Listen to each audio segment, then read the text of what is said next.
हम ही को कातिल कहेगी दुनिया, हमारा ही कत्ले आम होगा। हम ही को कातिल कहेगी दुनिया, हमारा ही कत्ले आम होगा।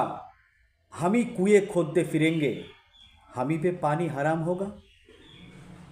सन 1947 में दिल्ली की जामा मस्जिद की सीढ़ियों के पास से भारत रत्न मौलाना अबुल कलाम आजाद ने कहा था कि ऐ मुसलमानों, कहाँ जा रहा हो? यही तुम्हारा मुल्क है। यहाँ तुम्हारे भाई बहन, रिश्तेदार, बुजुर्गान दीन सबकी कब्र है। उस वक्त मौलाना अबुल कलाम आजाद की ये सदाएं सुनकर के लोगों ने अपनी सरों से गठरियां उतार के रख दिए थे। आज उसी दिल्ली में मौजूद देश के संसद भवन में एक बिल आया है जो हमसे उसी जामा मस्जिद की सीढ़ियों की सबूत मांगेगा, जो उन्हीं सीढ़ियों के पास कब्र में सोए हुए मौलाना अबुल कलाम आजाद को फिर से ये सदाएं देनी पड़ेगी। ये कब्र मेरी कब्र है, ये किसी की जागीर नहीं है। কংগ্রেস সাংসদ ইমরান প্রতাপগড়ি তিনি তীব্রভাবে আক্রমণ করলেন কেন্দ্র সরকারকে। তিনি তিনার বক্তব্যে বললেন, সংবিধানের আর্টিকেল 14, 29, 30 যা চেঁচিয়ে চেঁচিয়ে বলে দেশে সবাই সমান সমান হকদার।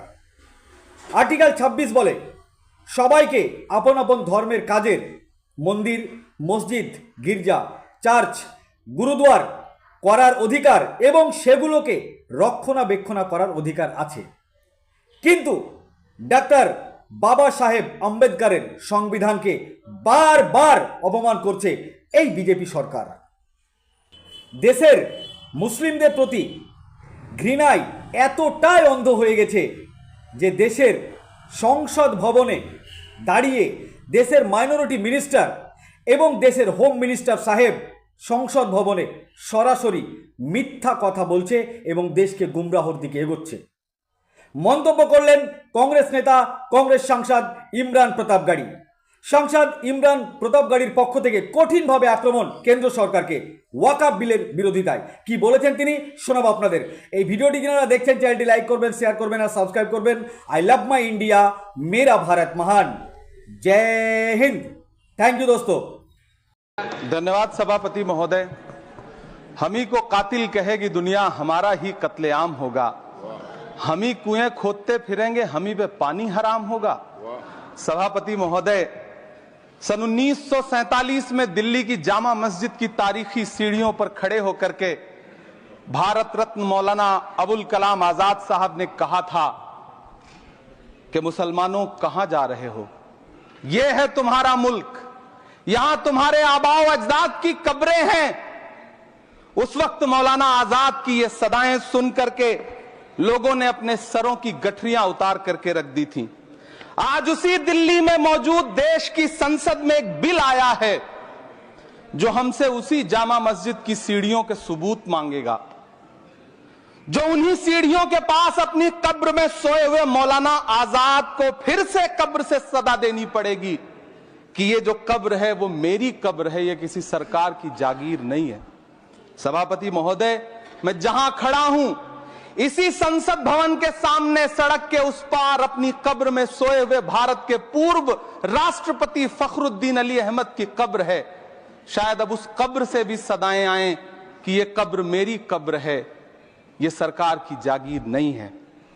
सभापति महोदय, मैं वक्फ कानूनों में किए जा रहे संविधान विरोधी बदलावों के खिलाफ बोलने के लिए खड़ा हुआ हूं। संविधान का आर्टिकल 14 हो, 29 हो, 30 हो, चीख चीख कर कहता है कि देश में सब बराबर के हकदार हैं। आर्टिकल 26 कहता है कि सबको अपने अपने मजहबी कामों के लिए मंदिर, मस्जिद, गिरजाघर, गुरुद्वारों का निर्माण करने का हक है और उसका रखरखाव का भी हक है। लेकिन डॉक्टर बाबा साहब अंबेडकर के संविधान को हर दिन कुचलने वाली यह सरकार देश के मुसलमानों से नफरत में इतनी अंधी हो गई है कि खुलेआम देश की संसद में देश सरकार के माइनॉरिटी मिनिस्टर साहब और होम मिनिस्टर साहब झूठ बोलते हैं और देश को गुमराह करते हैं। झूठ शब्द असत्य बोलते हैं। सरकार ने इस बिल का नाम उम्मीद रखा है। मंत्री जी कल से इसे देश के मुसलमानों के लिए नई उम्मीद बता रहे हैं। नहीं मंत्री जी, न तो यह बिल मुसलमानों के लिए नई उम्मीद है और न ही उम्मीद की नई किरण। सभापति महोदय, भाजपा ने पूरे देश में वक्फ के नाम पर कई सारे झूठ फैलाए हैं। आइए आज उनकी सच्चाई पर बात करते हैं। वक्फ ट्रिब्यूनल को संसदीय शब्द ऐसे बताया जाता है जैसे वक्फ ट्रिब्यूनल कोई मजहबी खाप पंचायत हो। सभापति महोदय, जबकि सच्चाई यह है कि वक्फ ट्रिब्यूनल भी तो सरकारी न्यायिक विभाग है, जिसमें सरकार द्वारा नियुक्त जज होते हैं, जिसमें प्रशासनिक अधिकारी होते हैं, कहीं ऊपर से थोड़ी आ गए। सभापति महोदय, देश के गृह मंत्री जी ने इसी सदन में कहा कि वक्फ ट्रिब्यूनल के फैसले के खिलाफ कोई कोर्ट नहीं जा सकता, जबकि सच यह है कि वक्फ एक्ट 1995 की धारा 83(9) के तहत हाई कोर्ट वक्फ ट्रिब्यूनल के फैसले की न सिर्फ समीक्षा कर सकता है बल्कि उसे बदल भी सकता है। सच तो यह है कि वक्फ बोर्ड खुद अपनी जमीनों के लिए कई सारी कोर्ट में मुकदमे लड़ रहा है। सभापति महोदय, दिल्ली की जिन 123 संपत्तियों को लेकर कल माइनॉरिटी मिनिस्टर, होम मिनिस्टर साहब और अभी आदरणीय नेता सदन बात कर रहे थे, आइए उनकी सच्चाइयों पे भी बात करते हैं। 1911 में जब अंग्रेजी हुकूमत ने कोलकाता के बजाय दिल्ली को राजधानी बनाने का फैसला किया, तो रायसीना हिल्स के चारों तरफ जो मुसलमानों की ढेर सारी जमीनें थी उनको एक्वायर किया गया और लुटियन को इसकी तामीर की जिम्मेदारी सौंपी गई। सेंट्रल विस्टा की तरह लुटियन जोन का मेगा प्लान तैयार हुआ, लेकिन उस वक्त के मुसलमानों ने उस वक्त की अंग्रेजी हुकूमत से अपनी इबादत गाहों को बचाने के लिए लड़ाई लड़ी। मामला ब्रिटिश गवर्नमेंट तक पहुंचा। तब यह तय हुआ कि वो जो धार्मिक स्थल हैं उन्हें जस का तस रहने दिया जाएगा। इंडिया गेट के बगल वाली मस्जिद हो, जाप्तागंज, सुनहरी बाग मस्जिद हो, पार्लियामेंट रोड वाली मस्जिद हो, ऐसी 123 संपत्तियों के मैनेजमेंट के लिए 1913 में मुसलमान वक्फ वैलिडेशन एक्ट बना और उसके बाद एक नया शहर बसाया गया जिसे लुटियंस जोन का नाम दिया गया।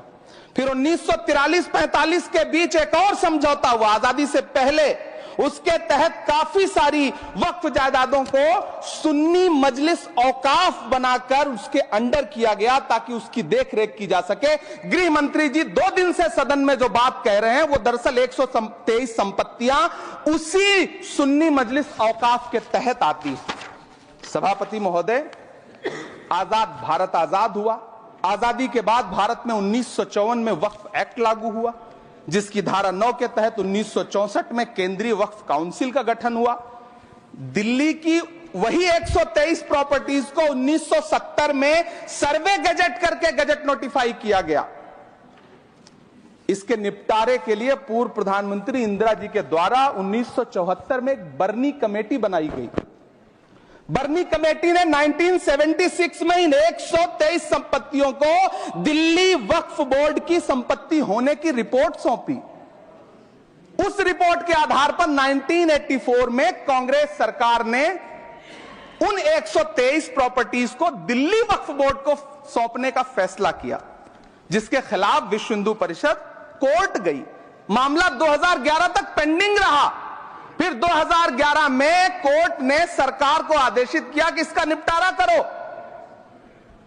तब 2013 में तत्कालीन यूपीए सरकार ने दिल्ली की उन्हीं 123 जायदादों को बर्नी कमेटी की सिफारिशों के मुताबिक वक्फ बोर्ड के हवाले किया। यही वो प्रॉपर्टीज हैं जिनके नाम से गृहमंत्री जी कल से कांग्रेस को कोस रहे हैं। फिर आई 2014 में भाजपा की सरकार, जो तब से इन जमीनों को हड़पने की साजिश कर रही है। जिस बिल को मुसलमानों के हुकूक की हिफाजत करने वाला बिल बताया जा रहा है, उसी को पेश करने के लिए और उस पर बात करने के लिए लोकसभा में भाजपा सरकार के पास एक भी मुस्लिम सांसद नहीं है। जिस वक्त, मैं लोकसभा कह रहा हूं, सुना करिए, जिस वक्फ बिल को मुस्लिम महिलाओं को हक दिलाने वाला बताया जा रहा है, उसे संसद में पेश करने वाली पार्टी के पास न तो राज्यसभा में, न लोकसभा में, न देश की किसी विधानसभा में एक भी मुस्लिम महिला सदस्य नहीं। कल किरण रिजिजू जी कह रहे थे कि रेलवे की जमीनें देश की जमीनें हैं, डिफेंस की जमीनें देश की जमीनें हैं। हां मंत्री जी हैं, बिल्कुल हैं। ये जो वक्फ की जमीनें हैं ये हमारे पुरखों ने धार्मिक कामों के लिए डोनेट किया है, तो हम भी तो इसी देश के नागरिक हैं, हम भी तो इसी देश के बेटे हैं, तो वक्फ की जमीनें भी तो इसी देश की जमीनें हैं, उनको पराया क्यों बोलते हैं आप? सभापति महोदय, अशफाकुल्लाह खान जब फैजाबाद की जेल में फांसी के फंदे पर झूल रहे थे तो इसी देश की जमीन के लिए झूल रहे थे ना। सभापति महोदय, अंडमान की जेल में काला पानी की सजा काटकर अपनी जान देने वाले मौलाना फजले हक खैराबादी हो या शेर खान अफरीदी हो, वो भी तो इसी जमीन के लिए अपनी जान दे रहे थे ना। सभापति महोदय, पाकिस्तान के खिलाफ लड़ते हुए अपनी जान देने वाले महावीर चक्र विजेता ब्रिगेडियर उस्मान हो या पाकिस्तान के पैटर्न टैंक उड़ाने वाला परमवीर चक्र विजेता वीर अब्दुल हमीद हो, वो भी तो इसी जमीन के लिए अपनी जान दे रहा था ना। और मंत्री जी, मैं इस सदन में अलग ऐलान ये कहता हूं कि जब भी इस देश की जमीन को लहू की जरूरत होगी, आपसे 2 कदम आगे इमरान खड़ा मिलेगा, ये मैं आपसे यकीन दिलाते हुए कह रहा हूं। सभापति महोदय, मैं सरकार से कहना चाहता हूं, हमसे हमारी इबादत गाहें तो मत छीनिए ना, हमारे घरों पे बुलडोजर तो मत चलाइए ना, हमारी कब्रों में तो हमें सुकून से सोने दीजिए ना। सभापति महोदय, माइनॉरिटी मिनिस्ट्री का बजट कट करके, मुस्लिम बच्चों की स्कॉलरशिप बंद करके अब सरकार कह रही है कि हम वक्फ की आमदनी से गरीब मुसलमानों का भला करेंगे। गुजरात की बेटी बिल्किस के बलात्कारियों की रिहाई के बाद उन्हें माला पहनाने वाली लोगों के नेता ये कह रहे हैं कि यह बिल मुस्लिम महिलाओं को उनका हक दिलाएगा। धन्यवाद मोदी जी, क्या बढ़िया सौगातें मोदी दे रहे हैं आप। पहले हमें गुजराते मोदी दिया, आप सौगाते मोदी दे रहे हैं। लेकिन यह सरकार इतना याद रखे कि इसी ठसक के साथ देश की संसद में सीए का कानून भी लाया गया था और कहा गया था बड़े बड़े भाषण देकर के कि पड़ोसी देशों से हिंदू भाइयों को ला करके यहां नागरिकता दी जाएगी। लेकिन मैं आपके संज्ञान में लाता हूं सर कि पिछले इतने दिनों में इनसे नागरिकता लेने के लिए 2000 व्यक्ति भी नहीं आए, जबकि इसके उलट इन्हीं की सरकार में पिछले 10 साल में 15 लाख से ज्यादा भारतीयों ने भारत की नागरिकता छोड़ करके दूसरे देश में जाकर के बस गए। यह हुआ उस कानून का अंजाम। सभापति महोदय, इसी तरह की जिद के साथ किसानों के खिलाफ भी कानून लाए गए थे। जिस तरह आज वक्फ के फायदे गिनाए जा रहे हैं, उसी तरह से किसानों को भी कृषि कानूनों के फायदे गिनाए गए थे। लेकिन अंजाम क्या हुआ? 700 किसानों की शहादत लेने के बाद सरकार को अन्नदाता किसानों के सामने घुटने टेकने पड़े और कृषि कानून वापस लेने पड़े। जिल्ले इलाही, जमहूरियत जो है वो नफरत और ठसक से नहीं चलती है, अकड़ से नहीं चलती है, उसमें सबकी हिस्सेदारी जरूरी है। कल देश के माइनॉरिटी मिनिस्टर ने लोकसभा में खड़े होकर एक शेर सुनाया था कि मुझसे कोई बदगुमान न हो, तो मैं उन्हें एक शेर सुनाना चाहता हूं कि मैं आज जद पे हूं तो इतना खुशगुमान न हो, मैं आज जद पे हूं तो इतना खुशगुमान न हो, चराग सबके बुझेंगे हवा किसी की नहीं। नीतीश कुमार जी हो, चंद्रबाबू नायडू जी हो, चिराग पासवान जी हो, जयंत चौधरी जी हो, देवे गौड़ा जी हो, जीतन राम मांझी जी हो, सबको समझना पड़ेगा कि जब जंगल में आग लगती है तो न वो बरगद बचते हैं जो हवा को आंधी में तब्दील करते हैं, न वो बांस बचते हैं जो आपसी रगड़ से चिंगारी पैदा करते हैं। सभापति महोदय, जब देश को मनमोहन सिंह साहब जैसा काबिल प्रधानमंत्री मिलता है तो देश को आरटीआई जैसा एक्ट मिलता है, सेज जैसा एक्ट मिलता है, मनरेगा जैसा एक्ट मिलता है, लिबरलाइजेशन मिलता है, राइट टू एजुकेशन मिलता है, नेशनल फूड सिक्योरिटी एक्ट मिलता है। लेकिन जब देश को सौगातें मोदी मिलती है तो क्या मिलता है? सीए मिलता है, फॉर्म्स लॉ मिलता है, आर्टिकल 370 मिलता है, इलेक्टोरल बॉन्ड जैसा एक्ट मिलता है और वक्फ अमेंडमेंट एक्ट जैसे बिल देश को मिलते हैं। मुझे तो अपने हमवतन भाइयों से पूछना है कि आपको अपने बच्चों की तरक्की, खुशहाली और नौकरी की दरकार है, या फिर मुसलमानों की दान की गई जमीनों को लूटकर धन्ना सेठों को देने की साजिश करने वाले कानून की? सभापति महोदय, यह सरकार रात के 3 बजे तक पूरे देश को जगा करके संसद में अपने ही नागरिकों को नीचा दिखाने के लिए वक्फ बिल ला रही थी, तो उधर रात के 1:30 बजे अमेरिका हम पर 26% टैरिफ लगा रहा था। सरकार की प्राथमिकताएं देश को पता। सभापति महोदय, मैं बहुत भावुक हूं आज, और मुझे अच्छा लगा कि आदरणीय नेता सदन जगत प्रकाश नड्डा जी ने बहुत अच्छी बातें भी की, मन से बातें की। क्योंकि उनके नाम में प्रकाश जुड़ा है तो मैं उनमें हमेशा एक रोशनी की किरण देखता हूं। मैं उनके सामने बहुत अदब से यह बात कहना चाहता हूं कि चिरागों के सफर में दबदबा हो आंधियों का, तो फिर अंजाम जुल्मत के सिवा कुछ भी नहीं होगा। यह दुनिया नफरतों के आखिरी स्टेज पर है, इलाज इसका मोहब्बत के सिवा कुछ भी नहीं होगा। मैं भावुक हूं, मेरी पलकें गीली हैं। अगर देश की एक बहुत बड़ी आबादी को लगता है कि आप उसका भला करने के लिए नहीं, बल्कि उनकी इबादतगाहों, उनकी कब्रिस्तानों, उनकी खानकाहों को बर्बाद करने का बिल ला रहे हैं, तो फिर आप अगर समझाने में नाकामयाब रहे हैं तो यह आपकी नाकामयाबी है। पहले समझाइए, उसके बाद कोई बिल लेकर के आइए, तब शायद हम आपका इतनी पुरजोर तरीके से विरोध ना करें। लेकिन सभापति महोदय, मैं अंत में सिर्फ इतना कहना चाहता हूं कि इस बिल में जो भी पॉइंट्स दिए गए हैं, बॉम्सी पोर्टल देख लीजिए, सरकार का झूठ आपको पकड़ में आ जाएगा। हम डरे नहीं हैं, हम सिर्फ सरकार से अपील कर रहे हैं कि हमें अपना समझिए।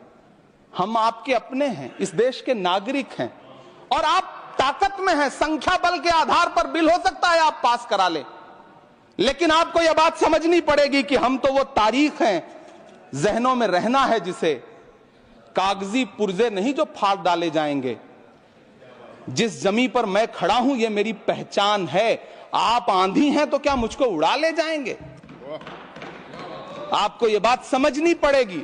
आपको अगर इतना विपक्ष की तरफ से पहले जेपीसी में इतने सारे पॉइंट्स आए और उसके बाद कल से लोकसभा में और राज्यसभा में सुझाव आप सुनने को तैयार नहीं है, लोगों की शंका को दूर करने के बारे में आप बिल्कुल सोच नहीं रहे, बस आप कह रहे हैं यह बिल उम्मीद की नई किरण है। नहीं साहब, इसे भले किरण जी लेके आए हैं, लेकिन ये उम्मीद की नहीं बल्कि नाउम्मीदी की किरण है। और इस देश की एक बहुत बड़ी आबादी इस बात से खदशे में है, शक में है कि आप सीधे उनकी जमीनों को लूट करके धन्ना सेठों को बेचना चाहते हैं। मेरी अब भी आपसे अपील है कि इस बिल को वापस लीजिए। यह बिल कहीं से आपके अपने नागरिकों के लिए अच्छा नहीं है। यह बिल सिर्फ इस देश के मुसलमानों को नीचा दिखाने का और अपने एक ऐसे मतदाता वर्ग को खुश करने का बिल है जिनको इस बिल के पास हो जाने से कुछ मिलेगा भी नहीं, लेकिन आप एक नैरेटिव देना चाहते हैं, एक मैसेज देना चाहते हैं। मेरी आपसे अपील है कि कृपया ये जो सबका साथ सबका विकास का नारा है, इस नारे को रत्ती भर तो चरित्रार्थ कर दीजिए। बहुत बहुत धन्यवाद।